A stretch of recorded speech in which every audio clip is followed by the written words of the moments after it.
The situation in the Middle East remains explosive after tensions between the United States and Iran took the region to the brink of war. But what about the other big players, such as Russia? When, for instance, German Chancellor Angela Merkel wanted to talk about efforts to resolve the ongoing crisis in Libya, it was Vladimir Putin in Moscow that she turned to and not Washington. Until not too long ago, a waning force in the Middle East, Russia is now one of the most influential voices in this turbulent arena. But of course, it's both a party to the conflict, as in Syria, and to peace efforts. So our question is, Moscow in the Middle East, Putin, the power broker.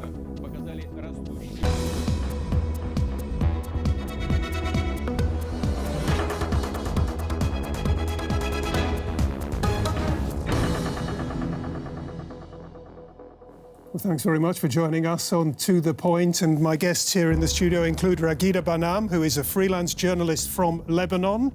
She says Russia wants to be in a position to ease or worsen tensions in the region at will, deepen migration flows to Europe, and continue harassing America and its allies. Also with us is Vladimir Esipov of DW's Russian department, and he points to a Russian saying that goes, "Holy space is never empty." Russia has filled the vacuum created by others, he says. And a very warm welcome to Daniel Gerlach, editor-in-chief of the Middle East Quarterly Zenith. And Daniel argues that in the Middle East, Russia is making very efficient use of its very limited resources, which can't be said for countries in the West. Intriguing, very good. Yeah.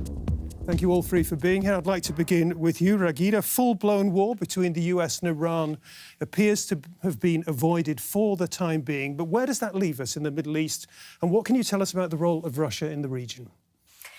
Well, of course, I mean, if we look in the last few years in the Middle East, of course, we can all agree that Russia has gained more weight recently, especially in places like in Syria and recently in Libya. But I think this is all because the Americans have chosen to step back from the region, at least militarily, and at the moment, politically, they don't seem to be interested in brokering any peace deals or being involved much. So when Russia saw that void, I mean, we can go back to this in the course of the conversation to speak how it all started.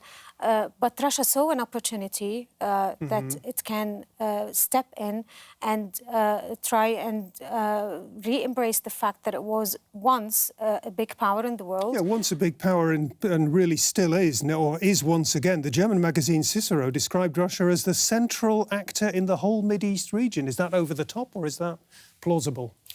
I think it is a little bit over the top. I mean, as I said, it is only a big power at the moment because the Americans have chose to let her be. If the Americans decide to step back and decide to be involved as they once were, then the Russians would not stand a chance to stay the big powers, the big players they are at the moment. But Vladimir, Russia is resurgent at the moment. Moscow has a real clout in this region, without a doubt. How do you explain the return to power and influence from your perspective? Well, Russia has a very strong and very long history of military presence in Syria and in Libya. From the Soviet times, Russian troops and Russian weapons were delivered to Syria from late 50 years and were based there until the collapse of the Soviet Union. The same for Libya. Russian government, Soviet government was one of the first in the world who recognized Gaddafi as a head of state after the putsch. And the year after that, Russian troops were present in Libya as well. So it's quite a historical link to the both country. And now we had 20 years Putin in the power in Russia last year in December. So he is doing step-by-step reconstruction of the Russian influence, not to the Soviet level, of course, but I'm quite agree with you that Russia trying to use this not huge resources it's have, but limited resources, but very, very smart. Very, very smart indeed. I just wonder, Vladimir, at the beginning of the show, we had this quote from you, "Holy space is never empty." What's that all about? It's about if you leave some space, it's not about geopolitics, it's a general life wise from the old wise men saying. If you leave a space which is very attractive to many parts, many participants, someone will jump on it. So if America leaves a place or Europe leaves, someone will jump in and try to dominate the space. and it goes not only for Middle East region. Daniel. Yeah, there's a certain fascination for Russia, even I have to admit, among the analysts, among the people that are dealing with the Middle East professionally. Sometimes Middle East experts are jokingly saying that the reason why we are so fascinated with Russia is because one of us made it to the top of the country, because I'm talking about, of course, Yevgeny Primakov was a very influential Soviet leader and who was a Middle East expert and a very eloquent Arabic speaker. But beyond this, there is myth and there is reality, of course. And the Russian role is important, but the strategies and tactics that Russia applies are not so difficult to decipher. And secondly, I think it would be easy to follow the example of Russian policies in the Middle East. Europe could do that very easily, but then it would have to stop caring about human rights, it would stop caring about values, whatever the Russians challenge these values, and it would have to abandon certain of its foreign policy principles, and that's the dilemma. Because what Russia does basically is stabilizing governments they consider legitimate and we are not talking about values-based policy here. Of course not. Of course not. This is something that is completely, I wouldn't say, anathema to the Russian foreign policy, but it's something that they consider hypocritical and a Western idea. And so they say the foreign policy argument goes: we are with the state, we are with the government, regardless of the expenses. Russia is not limited by limitations or self-limitations of the Western world. There is no talk of democracy in Russia or values. Russia is very pragmatic in their foreign policy. Yeah, I mean, that's why the Russians were never bothered by all the massacres that happened in Syria, and they were facilitated by the Russians, mainly, when Moscow decided in 2015. When you say the Russians were never bothered, are you talking about the Russian policymakers, the Russian... well, the leaders, I mean... leaders of the Russian people? You can help me, but I mean, Russia is known, who is it ruled by, right? I mean, if you look back in the second war in Chechnya, it was the same script applied to Syria, which was applied to Chechnya in the second war. You destroy the moderates, and then you destroy the extremists, and then you establish a stability with no regret and no cost. Exactly. And the same people involved, by the way, because it was Putin's war, at least with regard to the second Chechen war. But there's no new script. It's quite, by all force, Russia have no limitations, no values. Just clearly, Russia is here to stay. Reflecting what you were saying about the fascination that some German commentators have with Russia. Not only Germans, by the way. Not only Germans, but one senior German spokesman recently described Russia as indispensable. So clearly, Russia, we might, I don't know, I'm not sure who's going to break a lance here for Vladimir Putin today, but we might not like Russian policies, but they're here to stay. I think they have, Putin has, and this is probably the strategic, I don't want to call it genius, but the strategic advantage of Putin's. You nearly called it genius. I nearly called it genius, but I want to step back from this. I don't want to express too much admiration for this, because if you analyze it, it's actually not so difficult. He put himself into a position from which he can benefit from all the mistakes that others make in the region. And he can digest something that the others cannot, and by these means project power. And this is a situation, a pretty unique situation. And also, what is interesting is, like we will talk about the war of narratives that are going on. Is the Syria war, is it a Western conspiracy, as many Russians believe? Is it just like a terrorist uprising, an attempt to destabilize the region, or even to oust Russian interest in the region? We have a lot of narratives going on. My fascination, I'm rather intrigued, I have to say, also when I travel to Moscow to talk to Russian experts about this, is that it doesn't really matter. There is kind of, they seem to be comfortable with these conflicting narratives, as long as there is no Western narrative that dominates here. And I find this a very, very interesting aspect of foreign policy also. Is it true that Assad used chemical weapons, or is it not true? Is it true that, however, there is a conspiracy against the Syrian government because the Western countries wanted to allegedly establish a gas pipeline from the Gulf to the Mediterranean, which would compete with Russian interest? no matter. There is a lot of theories and a lot of narratives around, and my feeling is that Russia, the official Russian state, let's say, or proponents of the official Russian state narrative can very well live with these conflicting narratives because it helps them to project their power in the region. OK, more on that shortly. Vladimir Putin may or may not be a genius, but he has certainly played a canny game in filling the vacuum that's come with the slow withdrawal of the United States from the Middle East. And as a result, Russia is now perhaps the key power broker in the region. In Turkey, Syria, Iran, Israel, Saudi Arabia, in Egypt and Libya, more and more strongmen around the Mideast are building closer ties with Vladimir Putin. And he provides incentives. In Syria, his troops are fighting to defend Bashar al-Assad's regime. In return, Russia gets 2 military bases on Syrian territory at NATO's southeastern tip. Countries in the region are buying Russian weapon systems, even NATO member Turkey. Russian nuclear plants are also in demand.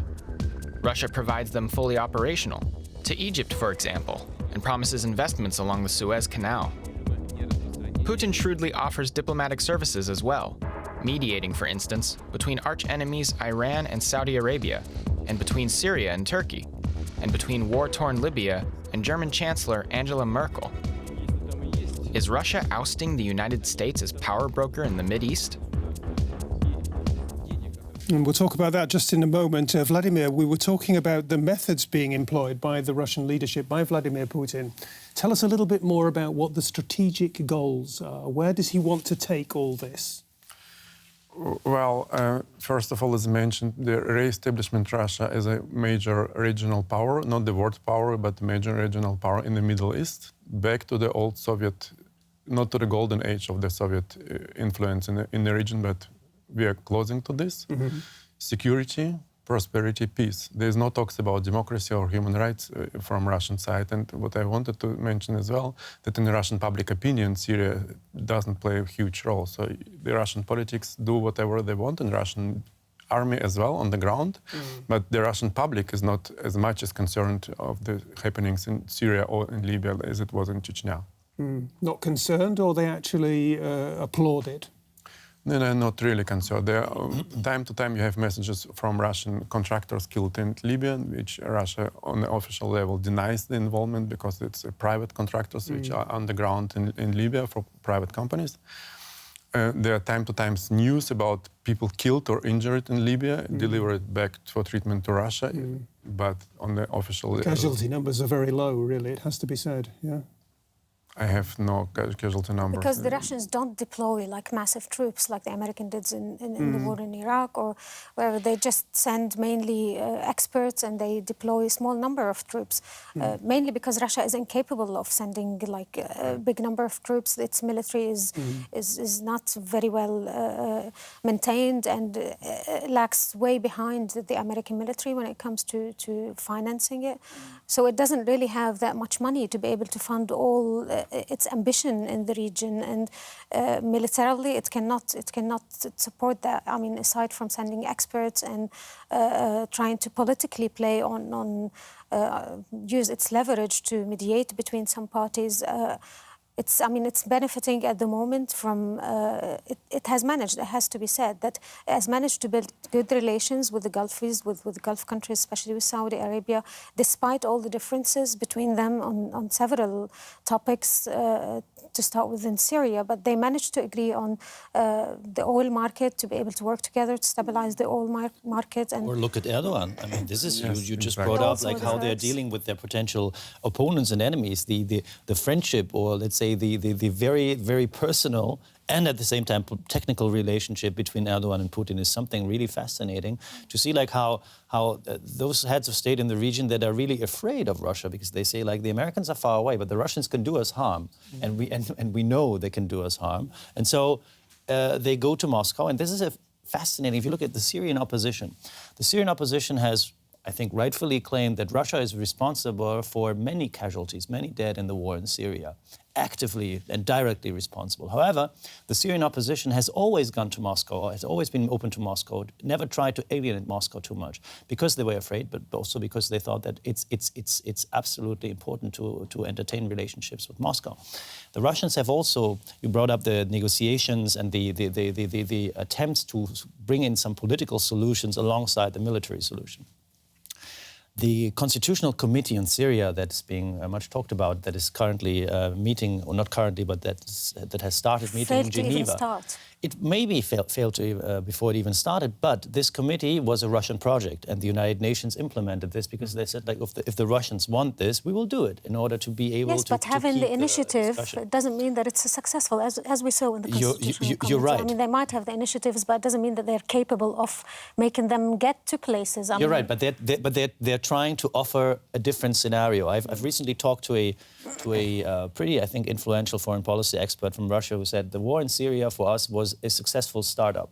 But as every startup, which can be considered a cynical statement about if you look at what the consequences, but however, he said it was a successful startup, but like every startup, you need to have an exit, you need to sell it, and we haven't actually found a way to sell this startup successfully. Mm-hmm. So they're trying to keep the political process ongoing, also to gain international legitimacy, and at the same time, during this time, they have try to find a military solution. But I think the Russians are honest about something. They know that just conquering every bit of Syrian territory with Bashar al-Assad is not enough. They need to find a political solution, and they haven't found it yet. So to an extent, there's a vacuum within a vacuum, and a lot of people are saying the Europeans should be doing more.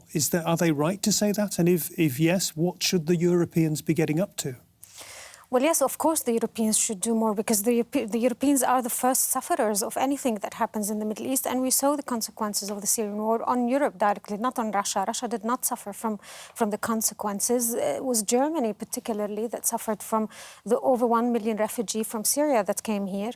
So, of course, the Europeans need to do more. But if we look at the history of Europe's relation with Russia, it's been really non-existent, because we all remember in 2008 when Russia had her small war with Georgia and it won over in a few days. The Europeans' response was not major. And then there was also the other Russians' adventure in Ukraine when they took over Crimea, and the Europeans only imposed some small sanctions. But Russia felt that it can get away with anything it's doing, basically, and this made her feel empowered to go further and start in Syria as well. And the first country which was harmed by a war in Syria was not Germany, that was Turkey, which got 2 million of refugees from Syria. Lebanon, if you want, Jordan, have more than our population. Jordan, almost 1 million, but there was not much talk in Europe about the refugee crisis in Jordan, Lebanon or Turkey before 2015. Because it was narrow-sighted. It was a very narrow-sighted politics. Yeah, sure. Let's just continue on the theme of the Europeans. They have tended traditionally to stand aside and leave the dominant role in the Middle East, in diplomacy at least, to the more influential Americans. Take one look at the current conflict in Libya and you can see why. After all, they don't even have a shared strategy. Libya's de facto strongman is Khalifa Haftar. The field marshal was long an asset of the CIA. He and his Libyan National Army have brought large parts of the country under their control and routed the Islamist militias. Now, his troops are poised to take the capital, Tripoli. Internationally recognized as Libya's president is Fayez al-Sarraj, but his power is limited to the greater Tripoli area. He receives military support from Turkey and Libya's former colonial power, Italy. But France and Russia back Haftar, though Putin denies sending military support.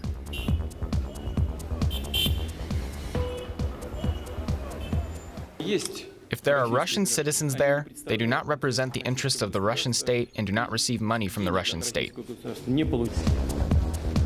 In the coming days, the warring factions will attempt to negotiate a ceasefire in Berlin. Can the squabbling European players and Russia agree on a common approach to Libya? The crisis in Libya, Daniel. Putin and Merkel together calling for a US-backed Libya peace conference in Berlin this coming weekend. What can we expect? What can we hope for realistically? Yeah, well, both have so far failed in their endeavor to solve this conflict, and it's interesting that they are now standing together on this. Russia has tried to broker a peace deal between the armed factions. Russia, who supported the renegade general Khalifa Haftar in his operation, Turkey on the other side. Haftar refused to sign this armistice for the moment, or this ceasefire, let's say. He said he needs to get the backing of his tribal allies in Libya before. Maybe he didn't want to be seen also as a servant to Russian interest and show that he has a certain degree of independence. However, the German approach was to talk to all the parties involved: the United Arab Emirates, Saudi Arabia, Turkey, Russia, Egypt, Algeria, France and Italy and others. So to make sure that they do bilateral talks with all of these parties before, somehow understand their interest, and then bring them together to one table. And this is happening now. I think there is a realistic chance that they could force the warring parties into a ceasefire, because the government of Sarraj, the internationally recognized government, has no option. It has to agree with it because it's militarily very weak. And on the other hand, Khalifa Haftar may alienate all his supporters if he refuses to sign this ceasefire. But what we're not sure about, to what degree his supporters, his backers, are honest about this, because it could very well be that they speculate that Haftar would conquer Tripoli, the capital of Libya, and then could just like broker a ceasefire according to his own terms. And so they have to make sure that his supporters, his backers, are really honest about wanting a ceasefire. And then I think this conference can ultimately be successful. Raghida. Yeah, I mean, this is an attempt actually by Russia to prove that it can break a deal. It is a big player, and it can be seen as a mediator. And working together with Germany, could that be a template for other peace initiatives or peace efforts in the region? Well, the Germans and the Russians have a good working relations anyway. Absolutely, but it's a growing relationship as well. Yes, exactly, to the annoyance of the Americans mostly. But, I mean, we have to not forget that this process is also headed by the United Nations, and the United Nations have sought the help of the Europeans when it failed to get an agreement in the Security Council because of the big divisions between the Russians and the Western allies. Yeah, it could. I mean, this could get to places. And if it does, then Russia would feel more empowered, basically, as a big player on the international scene. We come back to the same question. Vladimir Putin, is he a warmonger or a peacemaker? And that has been the theme of the show. I'm very interested in the light of these initiatives around Libya and possible other initiatives. Tell me about what his role really means. I think the summit in Berlin will be a success for Russian diplomacy, because Putin or Russia is back on the world stage. The summit will be huge. No reason how the results of the conference will be, if any results at all, but it's distracting the public opinion in a war from the Ukraine, from the Crimea. We are not talking about eastern Ukraine. We are not talking about Normandy process. It's completely gone. We are talking about Iran, Syria, and Libya. And this is world politics, and Middle East is much more important than small regions in the eastern Ukraine. So, in this part of the Russian political agenda, it's a success. But what's going to be the price? We should really be aware of this. Yeah. I think, and it's realistic to assume so, Putin will ask for a price. He will ask for a compensation for his effort also to support a European initiative. And that is going to be, he wants to talk about sanctions against Russia. Yes. Because we always talk about sanctions against Libya, against Syria, but let's not forget that what is really harmful and really hurting Russian establishment, let's say, Russian leadership, are the individual sanctions against many Russians because of what happened in Ukraine and in Crimea. And I think if the Russians side with the Europeans in their peace efforts, they will, the Europeans will have to pay a price for that. And I think that's what Putin is going to demand, and probably has already demanded. Something to look forward to going through to the weekend. And Raghida, just one more question that we said that we would come back to. We've got Trump, the impulsive American president, the erratic American president. We've got Vladimir Putin, the opportunistic Russian leader, if you so will, or the genius, the dark genius. Who of these two gentlemen is going to win out? I mean, definitely, the Trump's administration had made it much easier for Russia to be involved more in the Middle East. Of course, this started before with Obama when he broke his red line threat and he didn't interfere in Syria. But Trump made it much quicker when he decided to pull out the American soldiers from Syria and left the scene for the Russians. Who is going to win? It depends if Trump wins wins the elections next year again. How long Putin is going to stay in power? Longer than Trump. Forever. I think Putin wouldn't mind Trump to win the election.